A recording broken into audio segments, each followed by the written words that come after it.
Drew Brees announced that he was coming back on his Instagram, right? Mm-hmm. Antonio Brown has been on an entire apology tour via his social media. Derek Carr just tossed himself into the social media rabbit hole by posting a photo of him and Khalil Mack dapping up. This is obviously after everything that Tom Brady has done via social media with the potential Raiders. Do you like the current state of football players basically controlling their destiny, controlling their own fate via social media, via subliminal messages? And would Derek Carr be a good fit in Chicago instead of MVP Mitch? You know, I think let's take the second one. I said this on my podcast numerous times in the Carr family, which they have a strong social media presence now that Derek's on it, but they were come after me. There's no way, you know, and now I think it's been proven that there is some dissatisfaction between the Raiders offensively, John Gruden, and what Carr brings to the table. And those two to me are, and watch Hard Knocks if you think they're really they're not meant for each other. You know, it's a little bit different. So I do think the Raiders want another quarterback. Is it Tom Brady? I think it makes sense. They better be sure that, you know, the Tom Brady that they're getting is still the same Tom Brady, because we don't really know that. You know, age has a way of creeping up on us. It hasn't on Father Tom Brady, but it will. And they've got to be real careful. I do think the Raiders would draft one.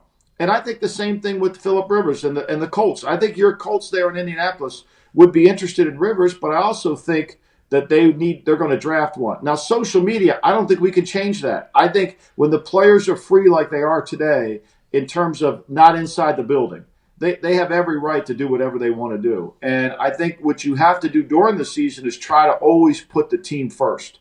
You know, put the team first in terms of what you're trying to do social media-wise. But I think we live in a society that's part of it, and how you manage that is truly the challenge of the head coach. The thought of Mike Mayock having to watch people's Instagrams to see what they're intrigued by and what they're not intrigued by. Like there's people in NFL front offices that are 100% watching Des Bryant run routes on his Instagram right now. Like no doubt. They're watching YouTube videos of players. I mean, this is the world we live in. This is the information age. I mean, you know, the quarterback who's bounced around the league, the YouTube quarterback, he was on the Giants last year. I mean, he had a YouTube video of, and that's how people were watching him. He was in 10 camps. I mean, it is the world we live in today.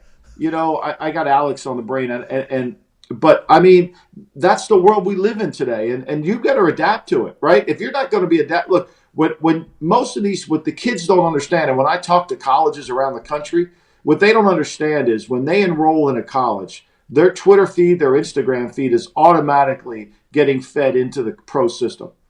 It's automatically coming in there. So if you post pictures of something as a freshman that is really not good, it's going to show up. You know, it's going to be part of your interview when you're at the combine. I love that. I was in the beginning stages of that, by the way.